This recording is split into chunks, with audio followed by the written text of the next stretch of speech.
Kale stumbled through the bustling corridors of the Orpheus station, his boots clicking against the metal floor with a rhythm that was more offbeat than purposeful. Everywhere he looked, a dizzying array of species and machines jostled together, their colors and shapes colliding in a riot of life that would have been beautiful if Kale had any idea where he was going. Instead, he muttered under his breath about overpriced synth coffee, sticky floors, and the galaxy's apparent inability to design a simple signpost. A floating vendor cart lurched past him, pushed by a robotic arm that seemed to have a mind of its own, and Kale's shoulder collided with it. Fruits shaped like glowing teardrops flew in all directions, bouncing off walls and legs with the polite squeak of anti-gravity coating. "Oh, brilliant," Kale said, as he bent down to gather them, his words half apology, half complaint.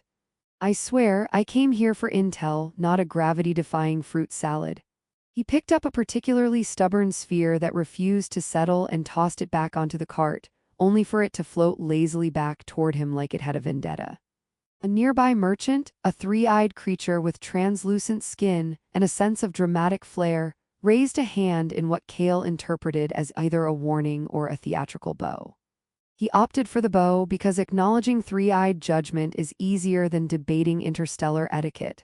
Then he heard it, a voice that struck his chest like a gravity punch, warm and impossibly familiar. "Kale." The syllable cut through the chaos, lilting and musical but threaded with a note of disbelief. Kale froze mid-bend, staring at a figure emerging from the crowd. Her long ears, delicate and expressive, twitched in a subtle rhythm he suddenly realized mirrored the beats of her heart.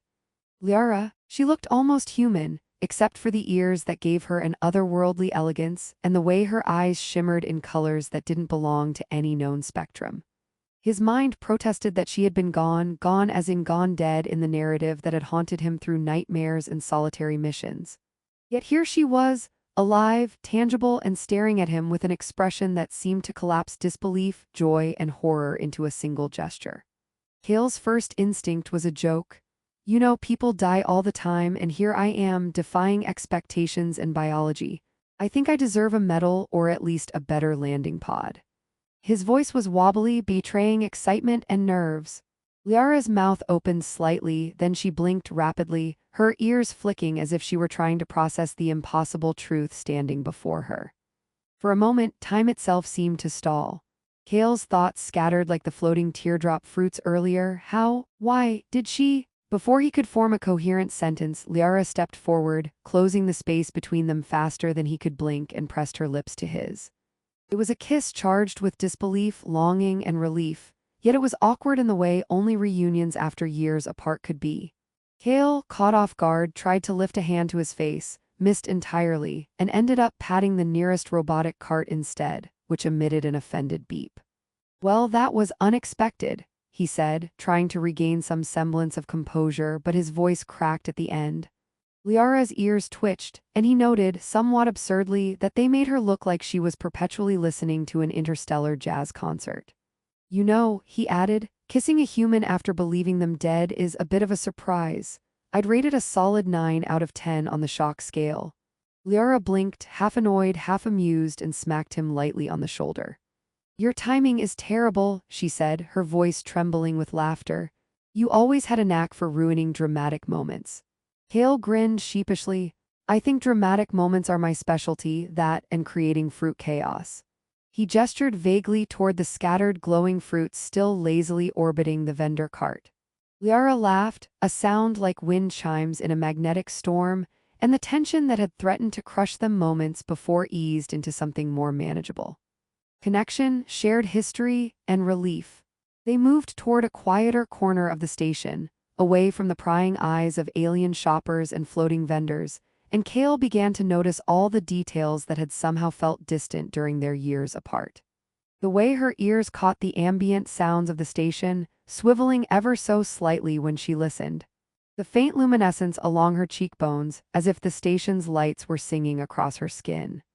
The way she rolled her eyes when a passing droid tripped over its own appendages, muttering something that sounded suspiciously like sarcasm in an alien tongue. Liara's voice finally softened, the awe giving way to a cautious curiosity.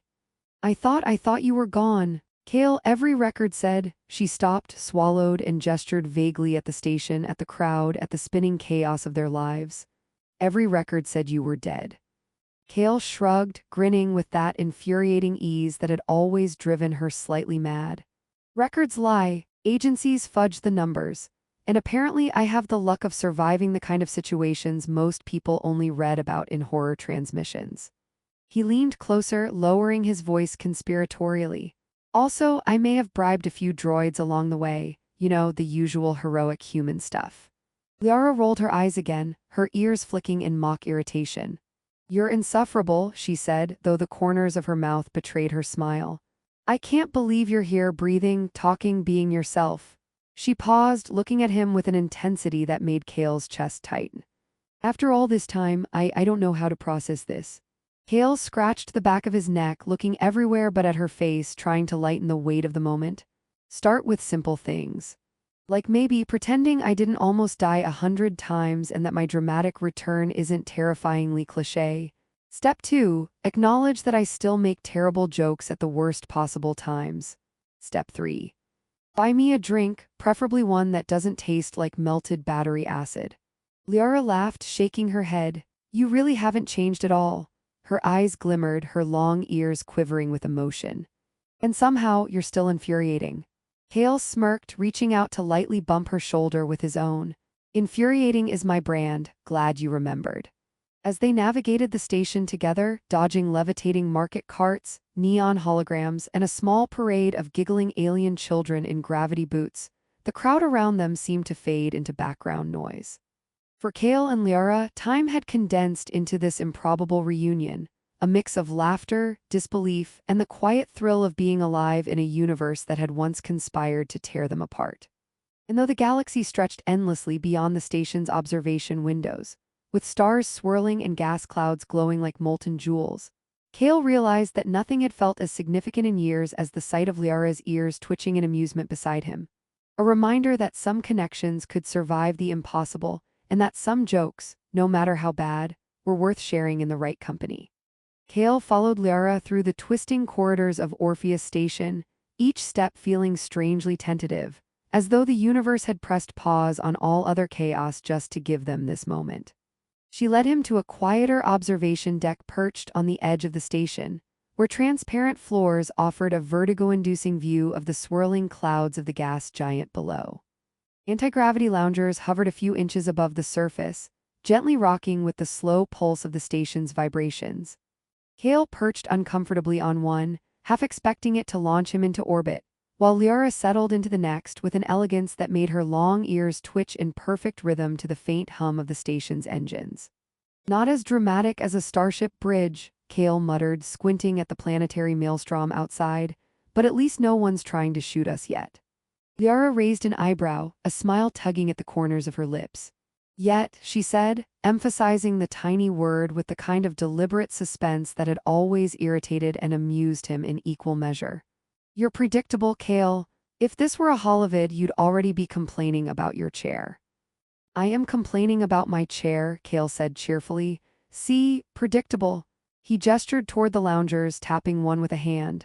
And it's floating, Liara. My life is a series of bad decisions wrapped in zero gravity. Liara laughed, the sound a musical vibration that made his stomach tighten and his ears, which had been ignored for a moment, tingle with something dangerously close to relief.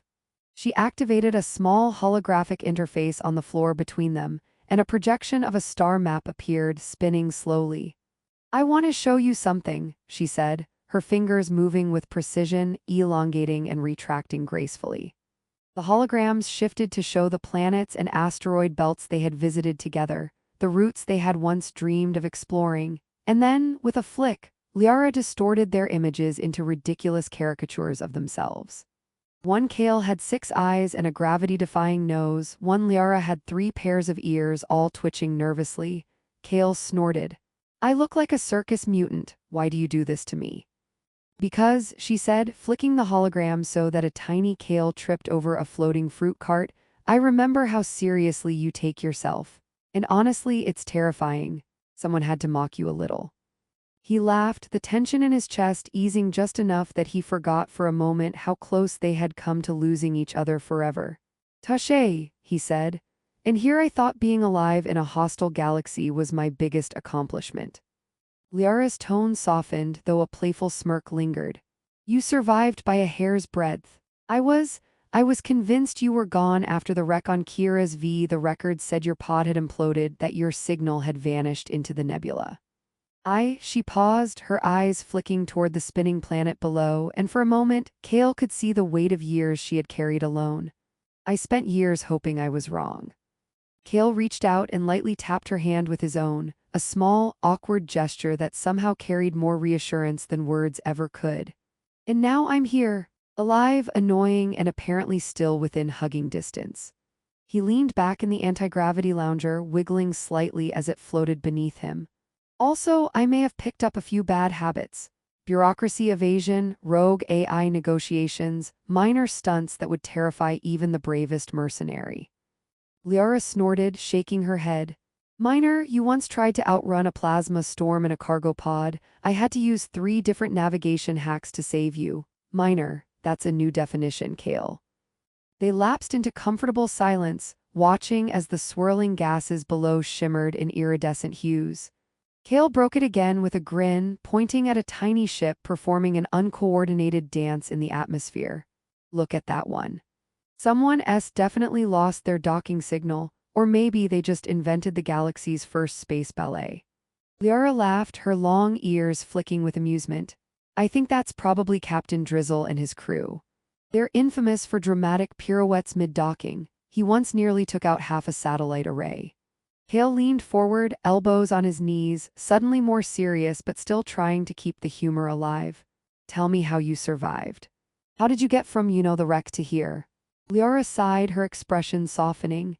"It wasn't glamorous. I was rescued by a band of cyber-enhanced mercenaries. Think of it like pirates, only with more attitude and less hygiene. They patched me up, patched me into networks, and, well, I became part of their little enterprise. Smuggling, salvage, a bit of political intrigue. The usual galactic lifestyle." Hale blinked. "You made it sound like a vacation." Liara tilted her head, a faint smile curving her lips. "Only if your idea of a vacation includes dodging plasma turrets, decoding AI contracts, and occasionally being offered alien cuisine that smells like a burnt capacitor." Hale snorted, shaking his head. "You make surviving sound fun. I'm not sure if I envy you or want to punch you for making me feel lazy." She leaned back, watching him with an expression that flickered between amusement and something deeper. "You have no idea how many times I thought about you. How I imagined this moment, standing here, watching the storm and realizing you were alive. I never gave up hope, Kale." He swallowed, trying to mask the tightening in his chest with humor, though it failed spectacularly. "And I was alive because apparently the universe enjoys dramatic irony more than good planning. I'm telling you, I was inches from becoming a cautionary tale for reckless explorers everywhere." Liara's ears twitched, a subtle signal of her amusement and affection. "You've always had terrible timing," she said, voice low. "But somehow it works, somehow it makes this moment as possible." Hale grinned, leaning back and pretending to look casually at the planetary swirl below, though every instinct in him wanted to just reach out and hold her hand properly this time. "So what now? Do we plan our next impossible adventure? Or do we just sit here and pretend the galaxy isn't trying to kill us every 5 minutes?" Liara chuckled, the sound warm and familiar. "Why not both?" she said. "We've survived worse, we've always survived worse. And if we don't laugh at the absurdity along the way, we might as well pack up and let the galaxy win." Hale nodded, feeling the years of separation compress into the hum of the station around them. For the first time since he'd believed her lost, he realized that survival wasn't just about escaping death. It was about moments like this, moments of absurdity, humor, and shared relief that reminded them both that even in the cold, vast expanse of space, connection could endure. He tossed a small, floating fruit toward her, which spun lazily in the anti-gravity field before she caught it with a practiced flick of her fingers. "Try not to eat it all at once," he said, smirking. "Wouldn't want you floating off into orbit before I get to explain my next terrible joke." Liara laughed, a sound that made his chest ache with a strange, comforting warmth. You're impossible, she said, tossing it back, and the fruit sailed past his shoulder, bouncing off a control panel harmlessly. And I wouldn't have it any other way. They spent the next hours there, trading stories of near-death encounters, alien absurdities, and small victories, each tale punctuated with jokes that lightened the weight of years apart. The observation deck became their sanctuary, a pocket of absurdity and tenderness, where the galaxy's threats were just background noise, and the impossible reunion felt both miraculous and inevitable. The alarm sounded with an insistent trill that echoed across the station like a metallic laugh, announcing a problem that, in Kale's experience, would probably involve imminent death or, at the very least, minor explosions. Liara's ears twitched sharply at the sound, and Kale watched her, fascinated, as the subtle luminescence along their tips brightened in sync with her rising heartbeat. "They're hunting something," Liara said, voice calm but edged with urgency. She tapped a control panel, and a holographic display flickered to life, showing a rogue starship drifting dangerously close to the station. The AI controlling it had gone rogue, apparently modeling its personality after historical comedians, inserting absurd riddles into every command and issuing threats in limerick form. Hale's eyes narrowed. "You're telling me the universe decided our reunion needed a laugh track?" Liara rolled her eyes. "Only you would find humor in near-death galactic crises. Let's just say it's thematically appropriate." Hale's grin was faintly manic. "Perfect, comedy and chaos, my two favorite things." They navigated through the station's docking bay, dodging maintenance drones and merchants who seemed unconcerned with the AI's antics. Hale struggled to operate the controls of the defensive systems, pressing buttons that triggered confetti cannons instead of turrets and alarms that recited limericks in monotone. Liara, her fingers moving in precise arcs, quickly corrected his mistakes, tapping commands that neutralized weapon locks and reprogrammed the rogue ship's trajectory. "Next time," she said, flicking him lightly on the shoulder, "let me handle the controls. You're amusing but deadly in the wrong way." Hale chuckled, leaning against a console.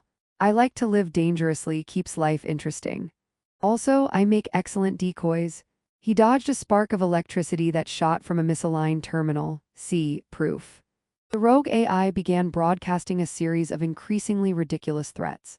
"Surrender or face the ticklish wrath of quantum custard." Kale blinked. "Ticklish what now?" Liara stifled a laugh, adjusting the ship's trajectory to intercept the AI vessel without triggering its trap systems. "It likes to joke," she explained. "But it's dangerous, believe me. Even a laughing AI can vaporize half a station if you're not careful." As they boarded the rogue vessel, the confined corridors heightened tension, but Kale kept up a running commentary. "I swear, every mission you drag me into has the subtle ambience of a comedy show hosted by death." Liara muttered something about human arrogance and ignored him, focusing on the interface terminals that hummed and blinked with erratic intelligence. At the AI's core, the final confrontation began. Its holographic avatar appeared, a hologram of a jester with spinning eyes and a grin too wide to be comfortable. "Answer my riddle or face calamity," it declared. Kale raised an eyebrow. "Does this riddle have multiple choice? Because I'm about to guess all of them." Liara rolled her eyes and jabbed the nearest console.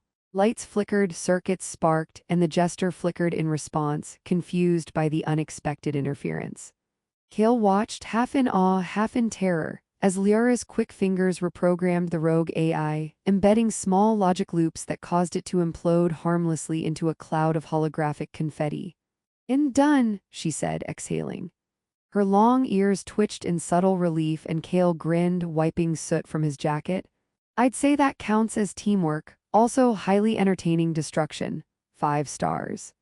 With the immediate danger resolved, the two of them drifted toward the observation deck, leaning against the railing as the gas giant swirled beneath them in iridescent colors. The adrenaline faded, leaving space for reflection. Kale looked at Liara, noting the subtle changes that years apart had made.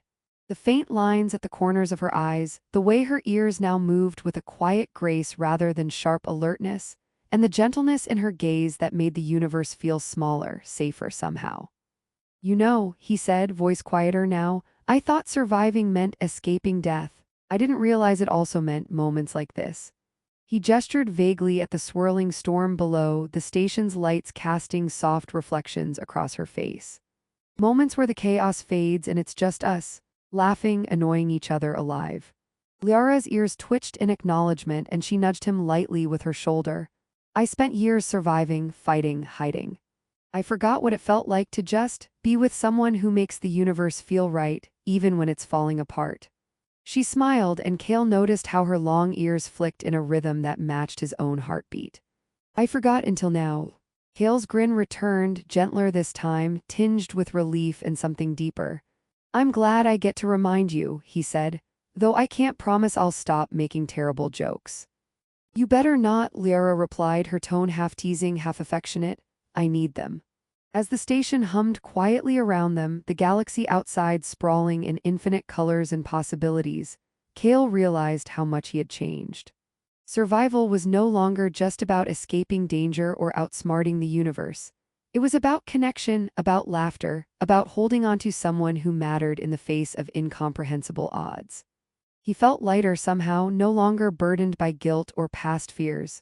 The two of them stayed there for hours, talking, laughing, and occasionally tossing floating objects at each other for amusement, each joke a small rebellion against the weight of the galaxy. Kale found himself sharing stories he had buried for years, exaggerating his misadventures, and Liara countered with tales of rogue mercenaries and narrow escapes, her long ears flicking with each punchline. They were alive, together. The universe could wait. Eventually, Kale leaned back, letting the anti-gravity field cradle him, and glanced at Liara. So, what now? Do we try another impossible mission, or do we just live for a while? Liara tilted her head, her eyes reflecting the swirling gas giant below. We live, she said softly. Then we see what else the galaxy has in store, and if it's dangerous, well, at least we'll